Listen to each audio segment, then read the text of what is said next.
Cette chanson s'intitule Vampire, Vampire. Et on a vu cette grande bouche avec deux grandes dents pour annoncer la chronique de Jérôme Cassou. Bonjour Jérôme. Eh bien bonjour. Demain c'est Halloween, donc vous vous êtes dit tiens, je vais proposer aux téléspectateurs de Télématin de découvrir une exposition à la Cinémathèque française qui reprend le mythe du vampire. Oui, Cinémathèque française, qui est le musée du cinéma. Donc on fait effectivement un énorme hommage au vampire. C'est ce personnage qui a été inventé à travers le film de Murnau, qui a été réalisé en 1929, donc par un réalisateur allemand.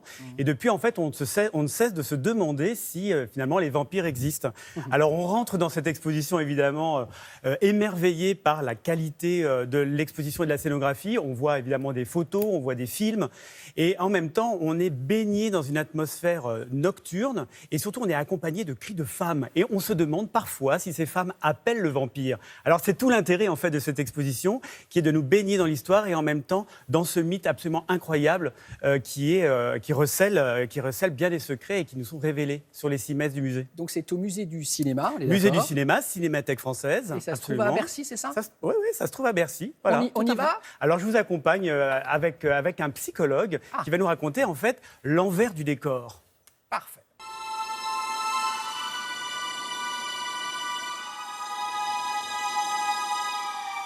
L'attraction et la répulsion, je crois que ce sont deux valeurs que porte le personnage du vampire. Et je crois que cette ambivalence que l'on retrouve entre amour et haine, séduction, attraction, répulsion, destruction, annihilation, affection, le vampire porte ces images-là.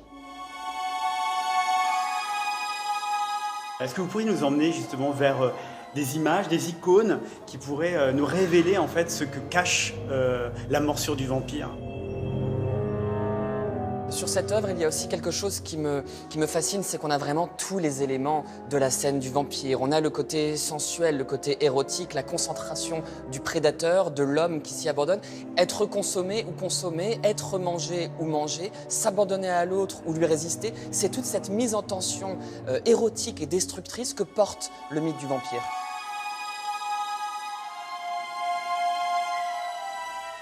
Le vampire, c'est ce qu'on appelle en psychanalyse le ça, la pulsion sexuelle qui est extrêmement puissante.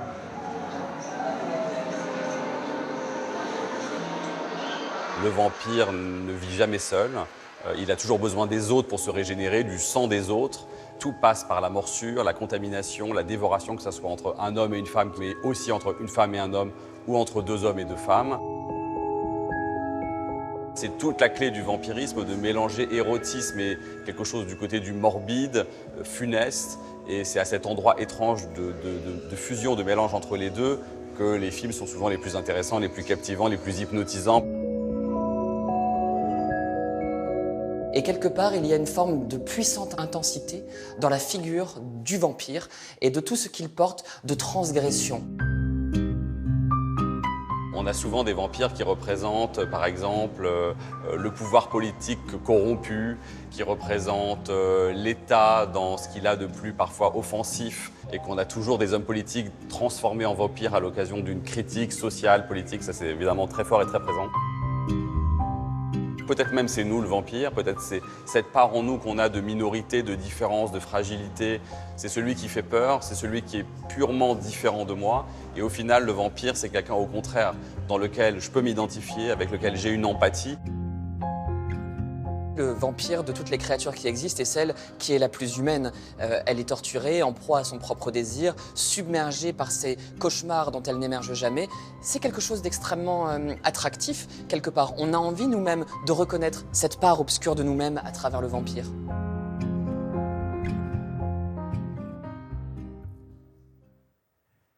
Alors oui, je voulais quand même rappeler que Samuel Dock, donc le psychologue que l'on voit dans le reportage, a écrit un livre absolument fantastique justement sur les différents atouts et aussi les travers de l'humanité. Donc je souhaite vraiment en parler. Et ensuite vous dire que cette exposition partira en Espagne toute l'année prochaine. Un grand cycle de films va être présenté à la Cinémathèque. Et ensuite, des lectures vont être organisées au sein même de l'exposition pour découvrir l'univers des vampires à travers la littérature. En tout cas, pour nous les Français, c'est jusqu'au 19 janvier à la Cinémathèque, musée du Absolument. cinéma. Merci Jérôme.